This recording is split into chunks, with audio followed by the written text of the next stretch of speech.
Good morning again, and welcome back to those people who were at our first session this morning. It's a bit like deja vu for me, but back again to introduce our second presentation for today.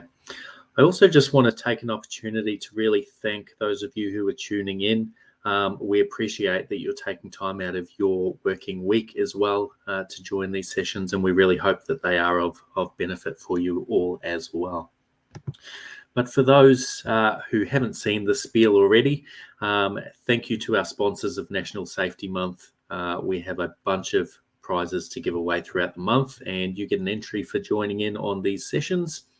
And obviously, we couldn't do this without the support of our sponsors. So a big shout out to them for the $10,000, more than $10,000 worth of products that we've got to give away throughout National Safety Month. These sessions today are brought to you by Oz Runways, who's a gold sponsor of National Safety Month. Obviously, jump on their website if you'd like more information, but we appreciate the long-term support of Oz Runways with our National Safety Month campaigns. For those who haven't been in already, on the right-hand side of your page, there should be a blue chat box to open up the chat window if it is not already open. In there is a Q&A poll. Please enter your questions in there for Neil, who'll be answering these either throughout or at the end of his presentation. And there's also a handout tab there where I know Neil's got some handouts as well that you can download. We apologize for anyone who had any audio issues in the first session today. The system that we use can be fairly bandwidth intensive, so if you don't have a strong internet connection, then there can be some issues. There is a backup stream source on our website. There's a link for if you're having issues with this stream, please click here. That's where we've got a YouTube live stream going through. That may be a little bit less bandwidth intensive. However, you will lose the ability to join in with Q&A and handouts and the interactive side of things. But as a backup, it's an option there. Though we do hope you can stay involved here. And of course, these sessions will be recorded for access at a later stage. So on that note, I will welcome in Neil for today's presentation. Good morning, Neil. Thanks for joining us for our presentation series today. No worries at all. And we'd just like to point out that we've been having a few little technical issues with Neil's connection up in Queensland, which, a bit behind the times up there. It's not just a border wall we're building. We're soon to be building an internet one as well. Anyway, we'll do our best. And in order to help that, I'll actually mute my video and start the presentation when you're ready. And and just reiterate, have any questions, we'll work through them. I can see them there. Some of them may be covered throughout the presentation and some we might have to get back to you on, but let's have a look at how RAOS is working towards improving standards and what you as instructors and part of the training cohort for RAOS can do. Thanks, Neil. Enjoy. No worries. I'll be cleaning my video. So our presentation today is looking at improving standards, and mainly we're going to have a look at the training elements and also the conduct of BFRs and flight assessments and what sort of things that we need to do. So basically we want to have a look at the importance of training, knowing what we're training and how we're training it, and then also how to measure competency and confirming that competency with our pilots and with our students, either at review time or through their initial training and issue of their certificates. So why is an effective BFR so important? Obviously, you'd all be aware that training standards invariably can be different between flight schools, and that's okay. There is an opportunity to recalibrate a pilot's understanding, and of course a pilot develops and grows and gets more experience once they get their certificate, and their types of operation may have changed. So it's a great opportunity for us during the BFR to actually understand that pilot, understand the way they're operating, what additional endorsements they might have got, what they might be trying to achieve in their flying career, and also to just confirm if there's been any practical drift. If in reality, as we all know, a pilot passes their flight test, they're often at the best performance standard. Many go on to do better things and improve through additional training, but that's not always a requirement. So it's a great chance to actually just check if any complacency or drift has occurred, and to identify that and discuss that and look for workarounds to actually improve and recalibrate that pilot. Of course, as we all know, the aviation landscape is constantly changing, and we've got new rules and procedures, new regulatory structures that we're about to embark on, as you'd be aware, with 149 and Part 103. And some of those changes, particularly radio operation and airspace considerations, a pilot may not be across or may not fully understand. So this is a great opportunity during the biennial flight review to actually confirm that the pilot's standard of knowledge is up to scratch as well. It's a fact that we generally only have a mandatory requirement for a biennial flight review or an aeroplane flight review every 2 years. And a lot can happen in 2 years, or a lot can not happen, I guess. COVID has probably challenged the aviation sector, like many, but to a greater degree where currency is so important. So this may be the only chance or the only opportunity that a pilot has during a BFR to actually get to be back in an assessment role or an assessed role. And it's really important that we actually go through and take the opportunity and work with the pilot. And clearly, if you remember your flight tests, for some of us a long time ago, they're going to be a little nervous and they may be a bit uncomfortable. So we have to acknowledge that we may not be seeing a pilot at their best, but we have to give them an environment that actually brings out their best during the flight review and actually determines through their normal operations as best as possible that they're safe and competent. And I guess we get the chance to aid in the pilot's progression. If you've got any questions, as Cody just said, please feel free to ask along the way. We'll work through this. I'll move through these reasonably quickly, and I'd like to open it up. But it's really important that, we've got a great cohort of instructors out there with a lot of variety of experience and skill. And every time that you interact with one of our pilots or a student, you get the opportunity to improve their skills. And I know our instructors and our CFIs do this every day. And it's fantastic to see the diversity, particularly diversity in the types of operations some of our schools are undertaking, but also in the complexity of operations, where we're seeing a lot of schools that are working in multiple environments, like the traditional commercial sector these days, where they're training across a number of different regimes. So this is a great opportunity during a BFR to bring that out and actually see how much of that can be applicable to assist that pilot. And I guess it's always, as we say, a BFR is not a test. It's really a great learning opportunity. And if you think to our students and our pilots, when they've got their certificate in the beginning, there's a lot of progression, a lot of work, there's all the exams, they're in a school-based framework where they're actually going down every week, every couple of weeks or every day, and they're doing their training. When you see them for a flight review, this might be the first time that they've actually had time to absorb and had some experience where they've actually seen what it's like to enter a busy circuit, where they've had different weather conditions. So they're now got greater capacity as a pilot to be able to absorb new information. Whereas in the training role, it's very progressive, it's often fairly accelerated and intense. So this now is a perfect opportunity for us to look at the standard of that pilot in a more normal environment.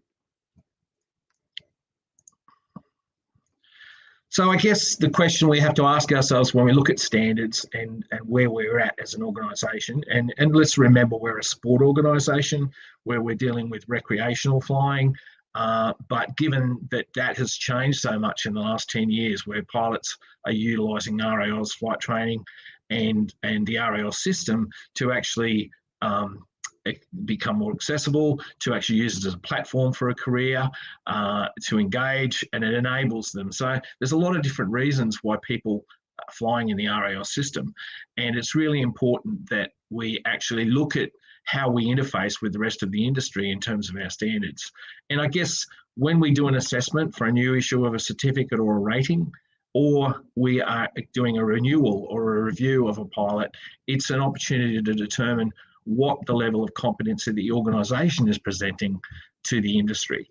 And remembering, of course, that our history said that we were not interested in being part of the general aviation structure. We really were trying to work out an exemption, work through an exemption to basically be able to fly, but without all the rules and regulations. These days, as we all know, the rules and regulations seem to be chasing us down, and we're finding it's more complex. So there's a wide variation in what is often checked these days, depending on who the checker is and what their biases may be, and also what the information and the framework that they operate under. So there's a lot of diversity in what is determined as competent, and we'll talk more about that in a moment. And standards are sometimes not referenced. We often ask examiners, what is the standard for an instructor? And remembering that the numbering system that we use is different to the CASA-based system, but the understanding of what that numbering system actually means is really important. I guess, and Cody, I know we mentioned this in our wrap, and I just want to draw your attention to a couple of the handouts that we've actually already attached to this presentation.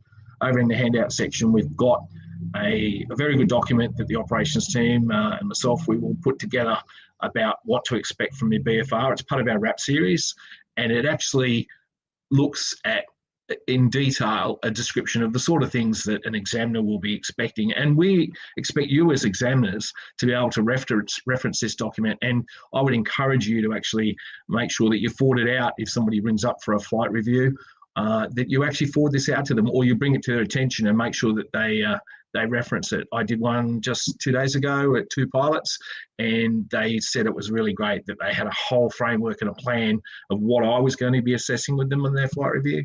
But it also goes through all the nuances of the different types of reviews, and also some other things that we'll cover in today's presentation. Of course, this lap around the block, we do hear about that, and I guess it's very easy if you've been trained by a school, the pilot, or, the instructor or the CFI knows you well, to just normalise and say, oh yeah, they fly okay, and not probably probe and push to determine whether the standards are actually what they should be. And that requires a bit more of a deliberate look down at the standards. And of course, what is our reference? Of course, it's the syllabus.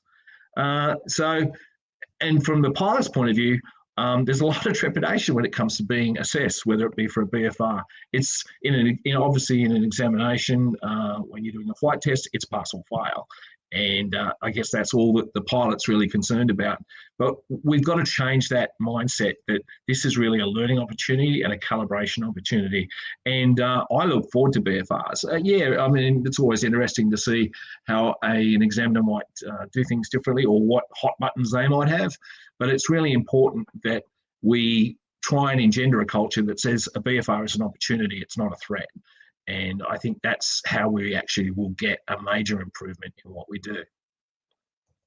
So one of the problems we do face, of course, is that some of our cohort, particularly our weight shift cohort, are finding it increasingly difficult to get access to an examiner. I know Jill and Jordan and the operations team have been working hard on this. We're constantly looking for different ways to try and provide better coverage and better access to examiners, including observed flight reviews. And it's very important that we actually get access for these pilots to actually have the opportunity to recalibrate, to have a BFR, because two things can happen. If they can't get access to it, in a lot of cases, they'll actually fly. Or if they can't get access to it and they don't fly, they'll often lose interest in flying, and we don't want that either. So it's really important that that we actually have mechanisms to make sure that it's accessible. Now, for 3-axis pilots, it's quite good. We've got, effectively with satellites, we've got over 220 locations around the country where pilots can actually go and have a flight review. I know that's not always easy when you get 300, 400, 500 kilometres west of the dividing range, but we also do have a number of examiners that actually rove around, and they've been very helpful in helping operations, and they travel around there either related to their training or their work. They're able to conduct flight reviews for us. So are the assessments working now? Basically, yes. we've got a great system where pilots do their flight reviews. All the ones I've done and we hear about, they say that our pilots have learned something, and it's really good that they get the opportunity and the access to an appropriate examiner to complete their flight review. So the key points in this is that erosion of knowledge and standards is common. It's basically called generically as practical drift. We all deviate, we normalise things a little bit, and some of these become bad habits. And we need to have some external mechanism where we think we're okay, but we don't know whether we've deviated from our standard until we're assessed by somebody. But the important thing is when we're assessing that person, they need to be assessed to a set of standards that are defined. Otherwise, what you do or what the next examiner may do may be completely different. So it's important. Of course, COVID non-currency is a real issue for us. So we put a lot of information out about the currency barometer, about the sort of things, about the importance of disciplines and checklists. And this is something as examiners, it's really important through this COVID process where we've seen a lot of non-currency that examiners and pilots say, I realise that I've probably eroded, even I have. It's important when I get back in a plane that I actually take a more disciplined approach.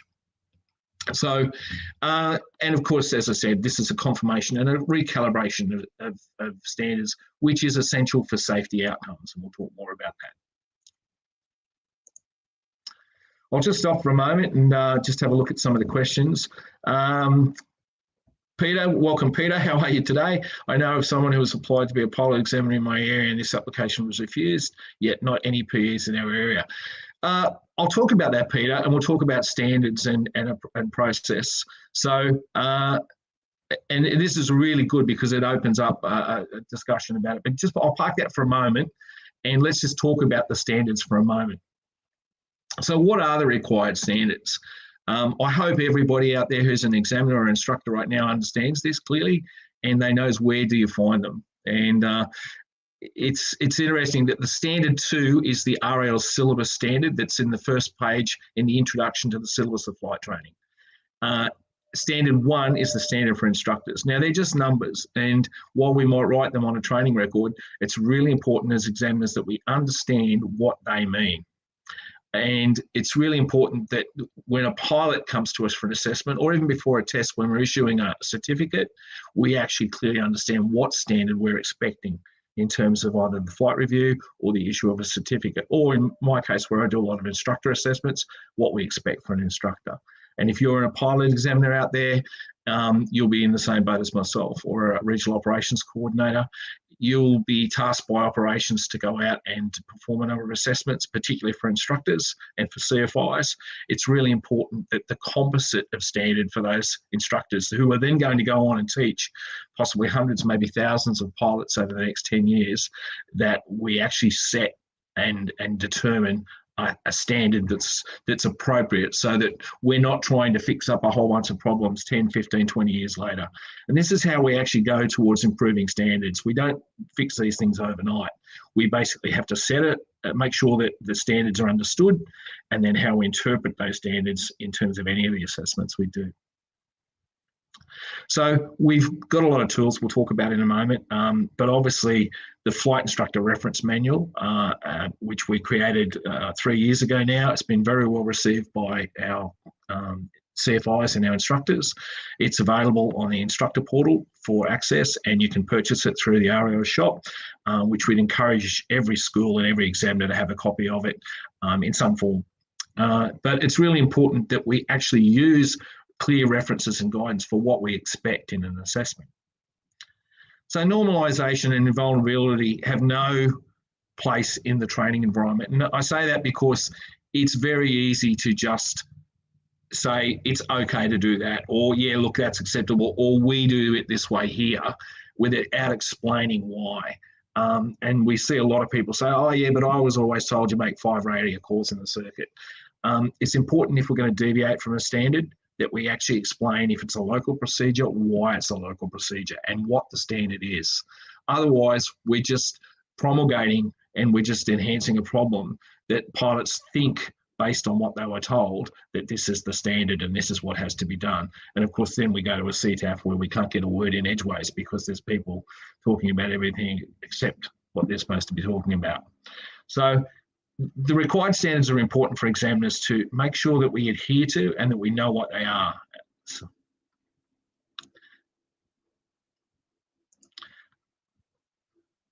So let's talk about competency. So again, as I said, the reference for this is in the introduction to the syllabus of flight training. Every one of you should read this, and you should actually sit down with whether it be a pilot who's undertaking the review, or an instructor undertaking an assessment, or a pilot, and you should actually clearly understand in terms of the pre-brief that this is what you'll be expecting. So I've highlighted the key things here: to competently and without instructional assistance perform the activity and adjust actions. In other words, be able to modify, to identify threats and take actions to actually fix those things under uncontrolled environments. So that means a sudden gust of wind gets me, I should be able to control that aircraft. A lot of our accidents reports, we often hear that it was a sudden gust of wind or sink or something like that. Well, your ability as a pilot and your ability as an examiner is to determine that that pilot is able to adjust actions to deal with those situations. We'd like to think we get perfectly good weather every flight, but we know it doesn't happen, and it can change any moment. So the important thing there is that a pilot standard can adjust actions, is competent without assistance in an uncontrolled environment to perform any of the skills required in the syllabus. And as Cody mentioned in his earlier presentation this morning, it must be observed on at least 2 occasions, and hopefully more.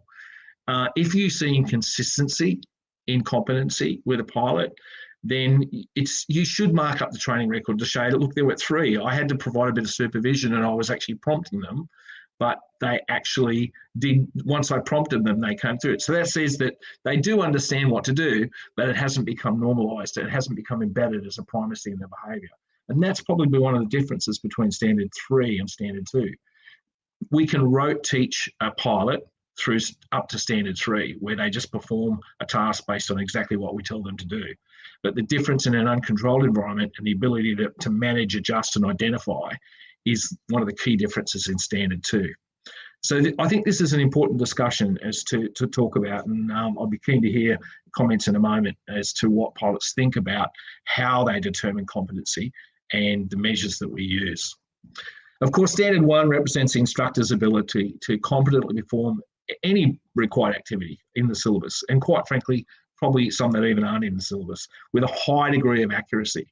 So while our flight tolerance guidance, which will become embedded in the new syllabus, calls for the same standards, most of our examiners agree in the professional development seminars that we have that examiners should be able to hold a tolerance even much tighter than what a pilot is expected to. But those flight tolerances are currently found in the Flight Instructor Reference Manual, and they're referenced in the RAPs in relation to assessments.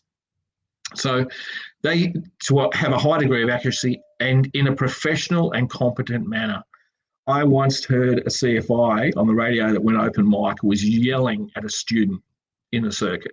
And I'm sure, and of course, everybody heard it. So it wasn't a very good advertisement. I'm not saying sometimes a bit of hard love doesn't help, but it was pretty unprofessional. And I'm sure we've all got war stories where we can talk about those sort of things. And I guess more importantly, examine ourselves. Are we working and making the pilot or the student feel comfortable? Or, I was once belittled in an assessment by an examiner who just wanted to sort of point out that RAL's pilots weren't as good as other pilots. And it made me feel that tall. And of course, it didn't really achieve anything in the outcome. And ironically, at the end of the day, the standards were what were required anyway. But it's really important that we go into a assessment with a view that we're open, we're constructive, and we're looking to identify all the areas that need to be identified in terms of competency. And of course, we need to be able to cope with emergencies in a highly consistent manner. That means that as an instructor, for example, if you're an examiner and you call for that instructor or that CFI to perform a forced landing demonstration, that they can actually perform it and not have to go around 3 times. Particularly at their home airfield or their home training area where they might actually do it. It's important that we actually also identify what constitutes a pass or a fail. So it's particularly with examiners where the expectation may be that they think they're pretty good. So we need to be very clear with somebody who's actually beyond pilot standard that they are. We've actually had examiner or instructors that we've assessed that weren't at standard 2 and were actually going for an instructor rating. And it's important, and I send a message to all our instructor trainers out there to look at these competency codes and actually really break down in terms of exercises what they mean. So we'll just move on again. So what have we done so far then, if we talk about how RAOS is helping you as examiners improve standards? Well, for a start, as we've already indicated, we've created a RAP series, a recreational aviation advisory publication. Yes, it's a bit of a parody on the CAP, but it really is a document that demystifies and explains and uses scenarios in the real world, the types of things that we want to do. And we've got a whole range of RAPs. I think we're up to 13 now. RAP 5 is the one that I've included in the handouts today, and also there's RAP 6, which talks about what to expect from an instructor assessment. So if you're a pilot examiner out there, then obviously you'll be using both RAP 5 and RAP 6. But it's really important that you use those resources that we've created that actually gives a very clear roadmap to a candidate what we expect in terms and what they can expect when they're assessed. Of course, we're revising the certificate and BFR forms. It's a constant job to include performance checklists. So I've also included in the handout an example of our biannual flight review checklists. Let's just stop for a moment and talk about why it's so important. Cody mentioned it this morning in terms of school audits. We often find that somebody will turn up for a flight review and the aircraft, they'll be doing it in their aircraft and the aircraft will be unregistered. So remembering when you do a assessment or a flight review, you as the examiner are actually the pilot in command. We don't have an ICAS category in recreational flight. It's either dual or command. As the examiner, because you're directing a candidate to perform certain tasks, you're ultimately responsible for the safety of that flight and the outcome. So you are the pilot in command. So at the end of the day, if you're going to get into an aeroplane, you need to determine that it's airworthy in all its framework. And you need to determine that the pilot, if the pilot's membership's not current and they turn up for a BFR, it's you as the examiner and your responsibility to make sure that the administration and the compliance of the basic framework of operating under the CAOs is met, from membership to medical to making sure that they've got all the endorsements that they should have on their pilot certificate. And the checklist that we create actually gives you a working guide to work through that in a logical sequence when you do an assessment, whether it be an instructor checklist or whether it be a biannual flight review checklist. And of course, what we've done as well as, and many of you would have attended, is we've run a series pre-COVID in a number of instructor and maintainer professional development series. They've been really well attended throughout the country. It seems so long ago now that we were actually out there pressing the flesh, and it's a shame that we haven't been able to do that. And of course, this virtual presentation today is really the most appropriate way that we can actually engage with you as examiners at the moment to get this information reinforced and get it across. Of course, we've also, as I mentioned before, the Flight Instructor Reference Manual is our defined reference manual. It's what we use as examiners. It's what we ask our PEs to use as a standard reference, from how a briefing is delivered for an instructor to what sort of elements you're checking and how you're checking and assessing them in a environment, in an assessment environment. You'll probably have heard through Jill recently released a operations bulletin, talked about the flight examiner course, FEC. I've worked on that for the last 7-8 months, if not longer. It's really a movement towards an online learning management system, and it's also a requirement now for any new examiner. So anybody who wishes to obtain a PE, and this goes back to your question, Peter, one of the requirements now for a pilot examiner, before they're issued a pilot examiner credential, they'll be requested to actually undertake the flight examiner course. So what is the flight examiner course? It's a 4-module course that basically looks at what we need to teach, how we assess, what checking mechanisms we use, how we as examiners determine competency, and then how we complete the administrative elements of an examination. So all the things we're talking about today is laid out in a course that's online. It includes videos, and I think everyone's been invited who's an examiner at the moment to actually participate in it. While not mandatory at this point in time for current examiners, I would encourage you all to enrol in the Flight Examiner course, and we do record the results of that, and it will be a refreshing enhancement onto the sort of stuff we're talking about today. So the Flight Examiner course is on our learning management system. So if you're already enrolled and you've done the L1 course, you'll already be enrolled in our learning management system, and you can get access to the Flight Examiner course. If you have any questions about that, you can contact operations or myself at training@raos.com.au. And you'll notice that we've also modernised the RAOS instructor exam. We've actually got that online as well, and we're just beta testing that to roll that out as part of our online platform. But you've all the CFIs would have received the instructor exam package as a paper exam package, so that we actually do test competency with our examiners, our instructors, when we issue instructor ratings. And of course, the last thing I want to mention here is that the operations are currently restructuring the RAC and PE roles.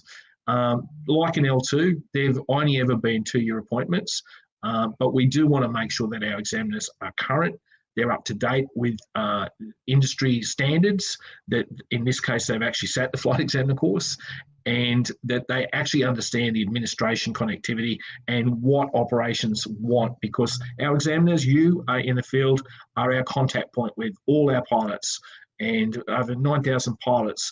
And we, Jill, Jordan, myself, will probably see maybe 100 of those pilots, and I probably see 100 instructors a year. But you actually will see the majority of these people operating in the environment. So it's really important that the standards that RAOS expects are the standards that you adopt when you're delivering assessments and doing the work in the field. So a big thank you for everyone who does that on a daily basis. Let's just have a quick look at any other questions. I see Peter's here. Jill, Jill's put up a note in there. The FEC is a requirement for completion by all approval holders, Deputy CFI, CFI, PEIT, by the 30th December. So yes, so there is we've got quite a long time frame, but that's why I said I'd encourage you to go on and do it now. And we do record the completion of that course in the system. So thanks, Jill. So what is our long-term strategy and why are we doing all this? At the end of the day, what we want to do is create and manage a minimum set of training and assessment standards to support the RAOS syllabus of flight training. It's really important we get back to the core document of what training is and what standards are, because that's actually what we have promised that we will deliver to the regulator. It's what we promised ourselves we'll deliver, and it's what in terms of being a pilot, these are the standards and these are the elements that we need to assess to determine somebody is competent to command an aircraft. So that's really what we're trying to achieve. Of course, in doing so, what we're trying to make sure is that Examiner A in Dubbo, Examiner B at Moruya, Examiner C in Adelaide, while they all might be slightly different in the way they do it, they never miss any of the key elements, and they assess to a common set of standards, so that a pilot could go from one state to the next to another school, or enhancing their career, go to another school outside of the RAOS system and have confidence that their competence meets an industry standard. And we know that it's an accepted standard in terms of the regulatory requirement, but we want to make sure that the standard is the same for a pilot that goes from one place to another, and that, as we move into enhanced privileges, we want to make sure that those pilots have got the key competencies to command any aircraft up to, effectively when we get 1,500 kilogram aircraft, we want to make sure that, the competency of flying an airplane shouldn't be any different. And it's important that our examiners are at a set standard and know how to assess a standard to make sure that's correct. A lot of people say, yeah, but they're only going to fly around here and there's no radio and they don't have to interact with traffic. That's fine. When you interact with them, or when they fly around your area, that's probably true. but at the end of the day, they often will go on to get a navigation endorsement, fly to a fly-in or something like that, where the expectations of performance and communication and standards will be certainly more vigilant and will be more visible, but we'll actually like to see, we want to make sure that our pilot feels confident to do that as well. So we are going to continue to provide a range of assessment resources, tools and guidelines, much as we've already done through the instructor portal. It will be the first point of contact. And we'll also practically be assessing and using these resources when we do assessments for the issue of and also for the renewal of ratings and approvals. So that's really important in terms of the professional development and training. And I can't quite see my slide. So to make sure that they're not only fit for our sector, for the recreational sector, but given that a lot of our pilots will actually use the recreational pilot certificate to move on to an RPL or even as part of a non-integrated CPL training, that the standards that they're taught to from the start, remembering primacy is absolutely critical to a pilot's embedded disciplines, that from the start that they're actually able to meet the competency standards, meet the tolerances, understand human factors and the aspects of assessments of what they do in the cockpit and how they interact with the environment and systems. It's really important that those standards are maintained. And for examiners, that's what we're expecting. We're expecting that you are able to do that through a set of standards that we've got available. So the important thing is at the end of the day, all of these things we do in terms of standards, standardization, all have a safety relationship. Oftentimes we'll hear, and I've only heard it in the last few weeks, I've had pilots and even instructors say to me, I was never taught how to demonstrate adverse yaw. I was never taught how to side slip because the instructor said our aircraft couldn't side slip. It's really, and yet these elements are elements that are in the syllabus. So it's really important that, and of course, then somebody says, "Oh well, I bent the nose wheel or I bent the undercarriage because a gust of wind got me," and when it was really probably about just crosswind management. So it's really important that when we drill down, we can look back, and I think Cody mentioned it this morning. We often see deficiencies in competency, and I think I just wanted to touch on this point that when there's deficiencies, it's really important that you actually get to the core of where the deficiency might be. Because if you don't, you might get a rote resolution where they actually do it based on certain things to meet a performance criteria and pass a flight test, but you may not have fixed the problem. And it's really important as examiners and instructors teaching for the issue of certificates that we actually identify the key problems with deficiencies, and some of them can be quite camouflaged. They might be psychological. There could be fear-based reasons for deficiencies. There could be, we've had people turn up for flight training that were fatigued because they work night shift, and they constantly at certain times of the day their performance degraded because they'd work, basically a 24-hour shift or something like that. So it's really important that we actually identify deficiencies, where the deficiency is, and take that time as an examiner and as an instructor to actually identify those. Because if we don't identify that, first of all, there'll be a human factors element that needs to be addressed, but more importantly, there'll be a skill element that someday that pilot will be asked to call on, either in an emergency or in a flight situation that they need to be able to deal with. Of course,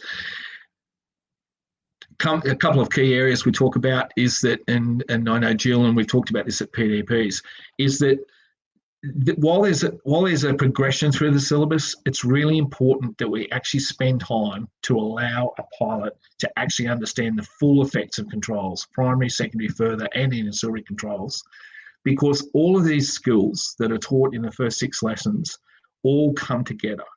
And there's hopefully a degree of automation and embedded understanding.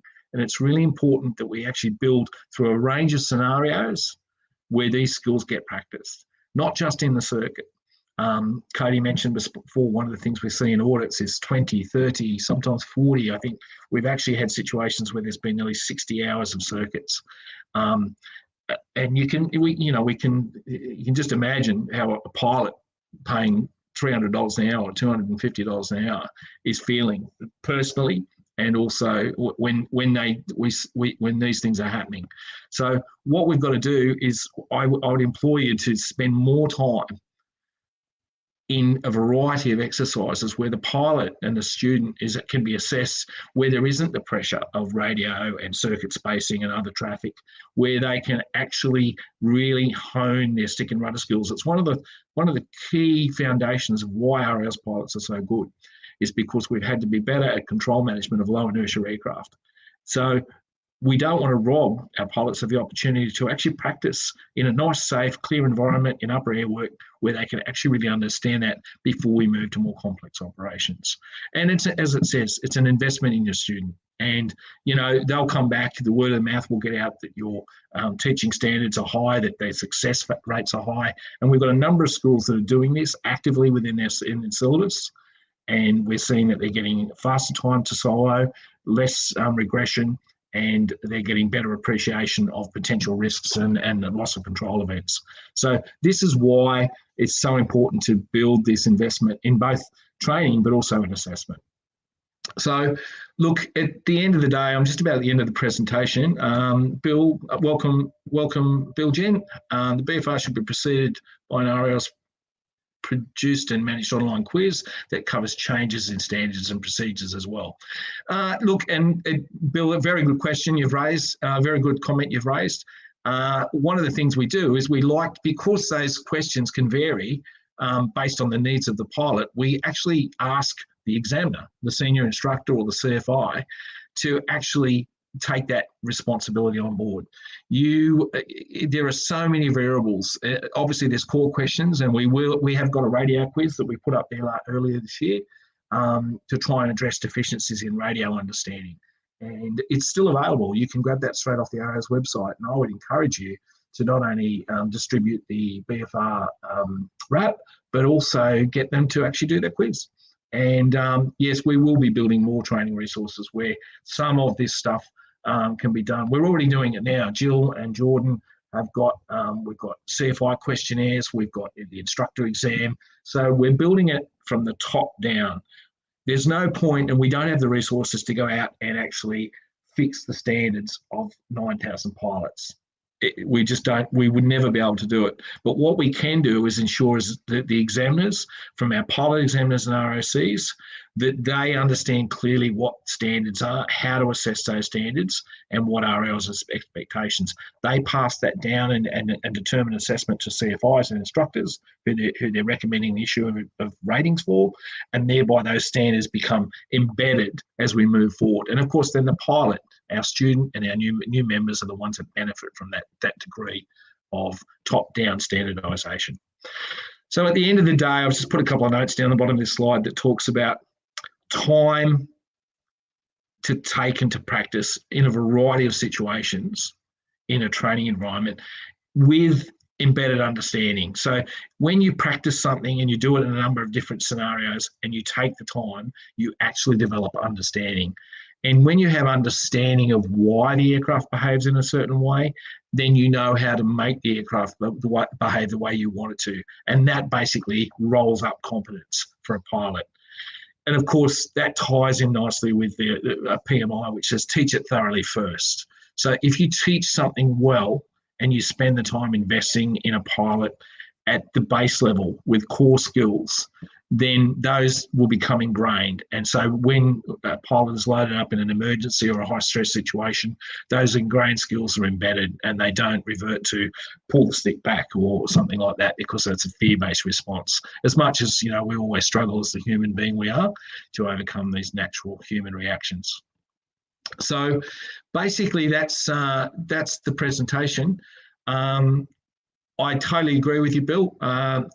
We work hard on a bunch of resources, and I know Jordan and Jill are also working on other resources as well. And the training, my role as the head of training development for the organisation is to actually take the time to actually build and engage with the industry on how we build better resources so that we can get competence in training delivery. A lot of work coming up in the next 12, 18 months in terms of the syllabus and different elements of the syllabus, as well as all of our exams. But I'd feel free to ask any questions if you have. I'll just run through the lists. We've got Peter. Yep, we covered that one about PEs. We will refuse a PE application if somebody doesn't meet a standard or operations determine that there isn't a need for a pilot examiner in that area. So if a pilot examiner, a candidate or an applicant has got specific skills and there's a specific deficiency, then we will actually look at that application and that request on its merits. And Jill, as the head of flight operations, will put that person through the appropriate standards assessment, including the FEC these days, to make sure that they meet the standard. What we don't want to do in talking about improving standards is just go, oh yeah, mate, you're right, you're a good pilot, you can fly upset recovery, or you're aerobatic, slap on the back, yeah, give you a rating. Because for a start, it hasn't even broken down the core requirements of what a good examiner is. And a good examiner is not necessarily, it doesn't have to be a good pilot. A good examiner has to be so much more. So it's really important that we assess the competency across a whole bunch of areas, not just their flying skills. And I guess, the best pilots that survived longest for 30 years ago became CFIs. And that's great. I mean, it was for survival of the fittest, I guess, or the safest, or the ones that took the most risks and survived. These days, standardisation and improving standards is so much more than that. It's about understanding what we teach, and how we assess it. I don't have anything more. We have got more presentations coming up. I might just hand back to Cody. We do want to, again, acknowledge our sponsors. But thank you for your questions. If you have any more, feel free to either email either operations or training@ras.com.au, and we will actually get back to you directly. You will be, I'd also, we have a feedback quiz in the flight examiner course for that. So for those of you who set up, we're collating that feedback. And obviously everything we do these days in terms of our online resources, we're updating, and we look at the feedback, we look at its fitness in terms of changes, particularly as we've got 149 now implemented and 103 coming. We're trying to create a more flexible system where we can actually modify and change our resources, our information, and our tools for you, our examiners. So I want to thank you very much. It's been great, and I'll hand back over to Cody, and I want to thank you for your attendance. Thank you, Cody. Thank you very much, Neil. And there were just a couple of other comments there, just to verbally address one from Christian there, which Jill has put a response into as well. Thanks, Jill. What has happened to the weight and balance course? As Jill mentioned there, that's currently with the technical team. It's currently undergoing a review. Excuse me. So it's not currently available online. Hopefully that will be resolved shortly, and we'll be back. But the team is just working on that at the moment in terms of its approval. And I think that's most of the comments. Just another comment there from Bill Jenner to guess 50% of the knowledge deficiencies are common to all pilots. RAS managers like yourself have access to this information. Instructors may not, so it'd be beneficial if RALs would provide a BFR quiz on the most common areas needing revision. Neil, do you have anything to add to that? Yeah, absolutely. And the radio quiz was a classic example of that. What are the mandatory calls in a non-powered aerodrome? It was, and what are the requirements for in terms of clearance from controlled airspace? What are your incident and accident reporting requirements? We often find that the knowledge deficiencies are because they haven't been sufficiently addressed in the training element. So someone said, oh, here's the L-Edge exam, sit the L-Edge exam, they go through the questions, the instructor goes through and does a review with them, but there's no embedded understanding. There's often not a lot of referencing that's done, like this is where you need to find this information. It's in the BFRG or it's in the AIP. As we move to controlled airspace, it's going to be really important that people know how to interpret AIP and ENR and know where to find the source information that relates to the regulatory requirement for how they need to apply a certain procedure in controlled airspace, for example. So I totally agree. I would sometimes say more than 50%. In fact, two pilots I recently did a BFR for didn't understand why they should be monitoring area frequency and how to even determine where area frequency was on a VNC. Now, admittedly, one of them didn't have a navigation endorsement, but I would expect all pilots would come out of training and at least know how to interpret their local VTC or VNC if there was one to that area. Because they're going to be flying in that training area. So this is why the training standards are so important. Now, one of the things we will be doing is adding basic navigation competencies into the pilot certificate in the new syllabus. So now we're assuming that most of our schools actually teach that in the training area. Like, this is a danger area, this is a thing, this is where you go to names, this is how you get the official order, not just off windy. But it's really important we go back to source information. So I agree that there's a lot of knowledge deficiency, and it will be tested even more as Cody mentioned in his presentation this morning. We've got new regulatory requirements, so there will be a change, for example, in hemispherical level requirements in terms of heights. It will be absolutely important then as examiners that you actually make sure pilots understand that change. Now, we'll be doing our bit to make sure that information is put out to all members as well as our instructing cohort. But as we get regulatory change, there will be changes in requirements in terms of what pilots need to understand and where they reference that information. So thanks, Cody. Thanks, Neil, and really appreciate it. Your audio is cutting in a little bit there, but hopefully people got most of that answer there, so we apologise for that. Yeah, just turn that video back off. Yeah, there we go. Thanks, Neil. We appreciate it. So on that note, we'll wrap up this presentation. Please join us back here at 1 o'clock where we've got Avoiding Loss of Control for instructors. We've got our ops team online there, as well as a couple of guests joining us as well. Obviously, loss of control is not only our number one cause of fatal accident, but also the most common cause for aircraft damage as well. So we're hoping to have a really fantastic conversation there with Jill and the ops team to work through loss of control at 1 p.m.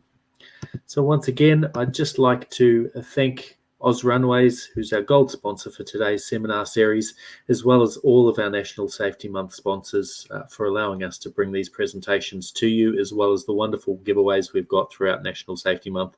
And again, we appreciate the time that you've all taken to join us throughout these presentations again today. So we hope to see you back here at 1 o'clock.